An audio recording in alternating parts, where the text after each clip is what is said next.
Hey guys, so I am vlogging this week because I think this is maybe the only way that I'll be able to get my video done. It's already Thursday and I always put up my videos on Friday. So this week we are, or should I say today, we are on our way for a planning date, which is basically a date where we plan stuff. Pretty self-explanatory. Oh my god, this looks so good. I don't even know what it is. Okay, so my breakfast was good. Adri's wasn't. And it's been like the last, like how many restaurants now? Like it's probably like our third experience in a row where we were pretty unhappy about something and then like didn't complain. So he actually complained. And we were thinking, like we were talking about— She asked me twice, like what did, you know, how was it? And the second time I actually told her, you know, the lettuce wasn't fresh and the sausage wasn't fresh. Like, why is it so awkward? You know, like I feel bad for the wait. I've never been a waitress, so I guess I feel overly sensitive, like on their behalf.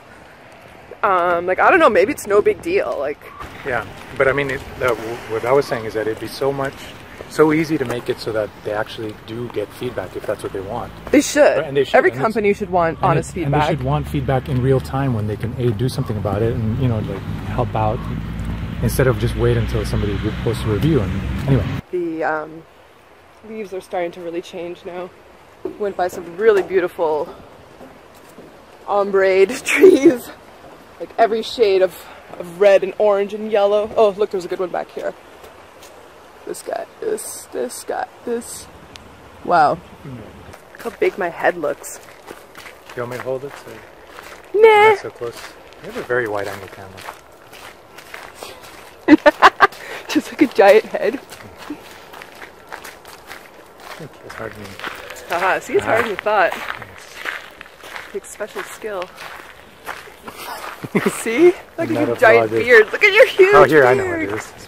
There we go. Ah, there we go. What we're going to talk about? Oh yeah, managing time with homeschooling. I'm going to ask, or at least just touch on it. Well, it was a struggle for us for a really long time. And what was really bizarre is that I feel like it was almost like a philosophical problem with time itself.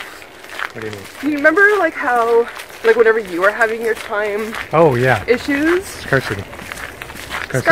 Scarcity mentality. Yeah. It's I mean basically when you feel that you have scarcity of something, you focus on that a lot. And it just blocks out other options and it just changes the way you think about things. Yeah. And in a counterproductive way.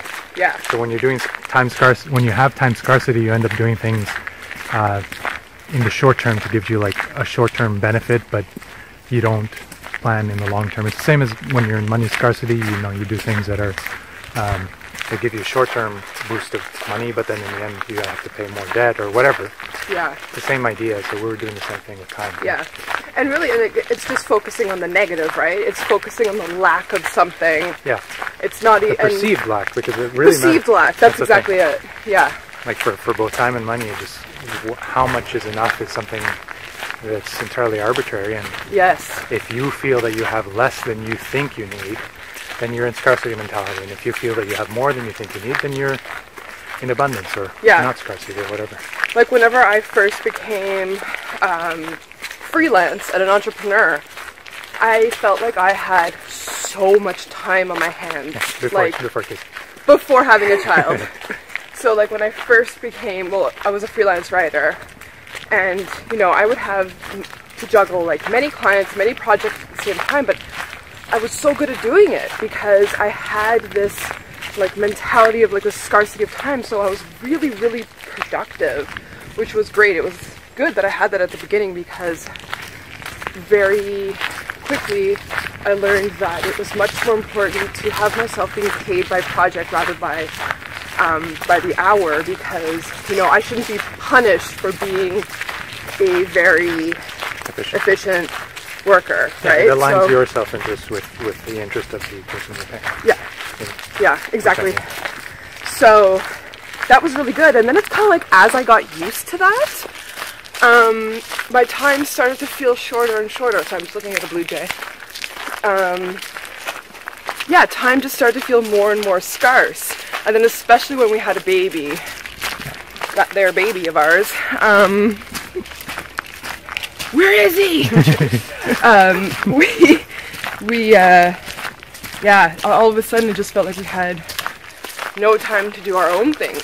You know, it was really hard to suddenly focus so much time and attention on our child, and like, we sort of struggled with that for a while because we're homeschoolers, we're like attachment parents, we're really hands-on, we want to be spending the most amount of time that we can with him, but at the same time, it was like really hard for us to manage. Yeah.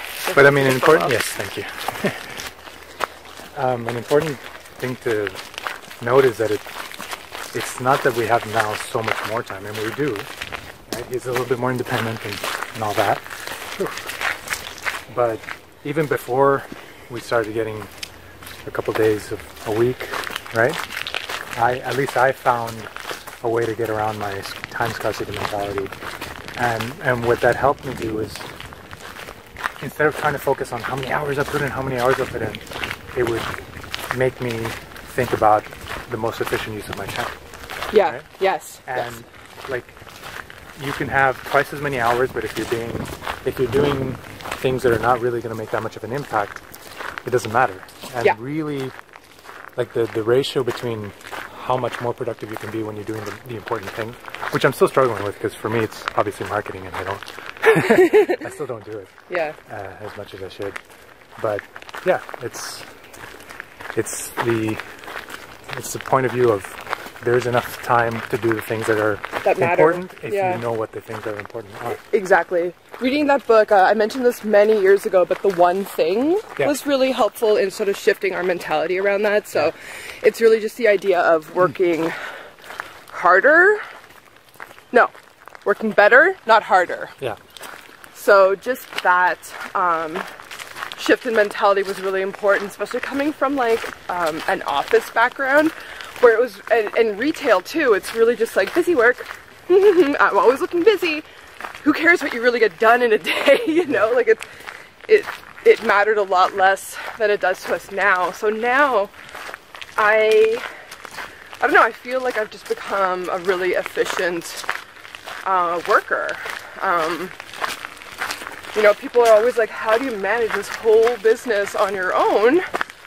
Well, I've eliminated all of the unnecessary. Yeah, and then we get to do this. Look at this. Get to walk around on Thursday morning. On a Thursday morning. You know, and then after this, he's gonna go work at his friend's house. I got errands to do and some work to do, and then pick up our son. Do you want me to pick you up later, or are you gonna bike? I'll bike. And yeah, like we have, you know, I'm not panicked right now that I don't have enough time to do my work, because I'm doing all the essential, you know, and this is essential too. This is an important part of my work. Look how beautiful the colors are right now. It's like the nicest shade of yellow, so golden. So yeah, that's kind of how we don't try to like get a bunch of work done while our son is at home with us. No. I mean, sometimes we'll have, you know, tag team. It'll be my turn to work and you'll be with him, or vice versa, but... Yeah. But when you're really focused, it's amazing what you can get done in 2 to 3 hours. Yeah. Many entrepreneurs who, once they start, like, they really nail their thing, they are like, I can get a week's worth of work in like 3 to 5 really, really concentrated hours than they ever could in a week at, you know, at an office job. Does that make sense, or did I just say that backwards? Okay. I have this, like, you guys probably noticed, but I have this habit of sometimes saying things backwards or saying the opposite of what I mean. Oh, more book recommendations? So well, the one thing was a good one. It's a good one. I mean, the caveat is that it's very much, you know, has a little bit of that, you know, success equals more money thing, and with money it's a much easier metric in terms of, you know, what's the one thing I can do to grow my business? What's the one? But the principles, I think, are very important in that book, where it's not just, you know, focus on the important few things. It's really just find the one thing that makes the biggest impact and devote at least half your time to that. Yeah. And everything else will fall in line. Self out, yeah. Yeah. And so it really that's does. a good one. Yeah. That's a good one. Yeah, that's a good one. If you're interested in scarcity itself, it's a little bit less of a fun read, but Scarcity. It's called Scarcity. I don't remember the author. Sendil is the first name of one of the authors, but anyway, it's called Scarcity. But it really changed my perspective on scarcity of time, but also scarcity of money and how that comes about and how it affects people much more than you think. Yes. Like some of the interesting findings were like, it literally, having less than you think you need, like lowers your IQ, your fluid intelligence significantly. Oh, let's pause this because there's about 1,000 children coming. Okay. Ah! What were you saying? Oh yeah, scarcity. Yeah. And IQ lowering. Yeah, because I mean, you think you need. Separate from the time thing that we're talking about, like for me, the perspective shift there was that for certain people, there's this idea that you know, how do you say this? Like when you look at people who have less money, sometimes it's clear that they're doing things that make their situation worse. Yeah. Like they spend a lot of money on things that are short-term gains. They take out debts that are beyond what they can afford. Often their justifications don't make sense to other people. It's like, I don't know. I think we all know a few people in our lives who are kind of like that. Yeah, and they complain they have no money, but then they lease a super expensive car and they have some kind of justification for that. The thing about that is that it's if you do have enough, it's easy to say, well, they don't have money because they're doing these things that don't make sense. Okay. But the mindset shift that this book gave me, and that makes a very convincing case for, is that it's the other way around. It's because they don't have money that they make poor decisions. Okay. Because scarcity literally lowers your IQ. You focus so much on the things that you feel you don't have enough of that it just makes it hard to find solutions that make sense. It makes you focus on short term over long term. Right. And it's all like it's a very predictable pattern that happens when you feel you don't have enough of anything, whether it's food or money or You know what this is exactly like? So that book that I read, Beauty Sick, the exact same thing happens when women are hyper-focused on their weight. Right. They are so obsessed, and it can start at the age of like 7 or 8. Do you want me to take that for a bit? Yes. They become so obsessed with their weight and what being thin could mean for their lives that it takes up a huge amount of, cognitive power. A huge amount.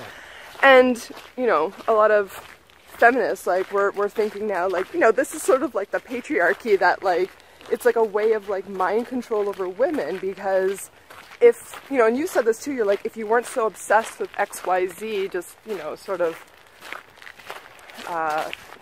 vanity issues, let's say, that, what would I be capable of doing? And I think, like, this is true for so many women, So it's similar. It's just like beauty scarcity. Beauty scarcity. It's just obsessions that are really, tied to just like cultural expectations and how easy we become obsessed. Yeah, and the thing is that it's very natural because we evolved to be able to, like, when there is food scarcity, we need to be focusing on short-term things. We need to be like if there's not enough food, you need to be obsessing about food, right? Yeah. Hunting food. Yeah, I can hold it. It's okay. But there's too much in my face. Oh. Got it. Sorry about the camera work here. You need a selfie stick, but I feel like such a loser walking around. We were doing our Tabatas yesterday. Yeah. Best form of exercise, by the way. Okay. Yeah. Oh yeah. Lost in the forest. So it's a very, very natural reaction to focus on the thing that you feel you don't have enough of. The problem comes when that feeling of not having enough it's not real. Yeah. Right? It's not like when you don't have enough food and you're actually starving, like that's a real thing. But if you feel you don't have enough, beauty or time or money, then when you actually do, or you could make it enough, then you get in that scarcity. I wonder if the feeling is addictive too. Like how, you know, gossip can be addictive, and just like a lot of negative feelings can be addictive because they distract you from what you could be doing. Yeah. You know, like they distract you. So whenever you're feeling positive, it's usually when you have a great output. Yeah. In terms of like work or working on projects, being creative. Yeah. But when you're in this like negative down spiral, it stops you from doing your work, right? Yeah. Oh, so The War of Art. Yeah. Stephen Pressler, if you're a Pressfield. Stephen Pressfield, if you've never read that one, that's a really good motivational kick in the ass. Yeah. That's a good point, because for example, with time scarcity, it is in a sense easier to think that you're just too busy, and just that shifts the blame to your surroundings and other people. Like you're like, oh, I'm too busy because of this, because of, you know, because I don't have the time, and it allows you to. There's a wolf over there. Oh. That's not a wolf, is it? Oh, look at the wolf. So cute. I can't aim. Sorry. Let's wrap this up here before we go through the crowd, or let's just walk by the wolf. Okay. Yeah. So like when I was in time scarcity, I would just obsess about time, and we get into fights about time, and I would act like Jess was the one. I was a dispenser of time. The dispenser of time, you know, like. I would like take money. I'd take time out of my pocket and be like, yeah, here, AJ, here. Yeah. And it was not fun, but at the same time, it meant that I didn't have to. Looks beautiful. I didn't have to think about, well, really the thing that's limiting me in my business is not how much time I put in, it's how little marketing I do, for instance. Yeah. Right, like that's absolutely number one, without a doubt, the biggest limiting factor in my business, right? He hates it. He's so uncomfortable with marketing. Like, I don't mind marketing because I've found my ways. I feel comfortable, and it feels really like in line with my brand and who I am. It doesn't feel like pushing anything, but I hate sales. And you're actually better at sales for Stark than I am. All right, well, maybe I should sell Stark and you should sell Lincoln. There you go. Anyway, yeah, so is there a wrap up? We'll wrap up. I think the initial question was like, how do we manage our time? And well, we wrapped our head around a new philosophy of time, in a sense. There you go. You know, and also we're homeschoolers, but he does alternative school 3 days a week, which gives us, you know, 3 8-hour chunks per week. Yeah, 2 would be enough as well, but. Oh, another nice dog. Okay, wrap it up, Liz? Okay. See you later, bye.